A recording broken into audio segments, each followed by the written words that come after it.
Naša marketingová stratégia sa skladá z troch hlavných fáz. Prvá fáza je prípravná. V tejto fáze si spolu definujeme vašu cieľovú skupinu, váš jedinečný predajný argument a médiá, cez ktoré budeme komunikovať. Štatisticky len 3% ľudí sú pripravení nakúpiť v daný moment, keď prídu na vašu webovú stránku. Tu robí chybu väčšina obchodníkov a snažia sa cieliť len na tieto 3%. My to však robíme inak. My získavame kontakty od tých ľudí, ktorí prídu na vašu webovú stránku a následne si s nimi budujeme vzťah.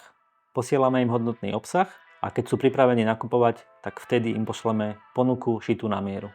Posledná fáza marketingovej stratégie je o vašich existujúcich zákazníkoch. V tejto fáze potrebujeme, aby váš zákazník mal jedinečný a pozitívny nákupný zážitok.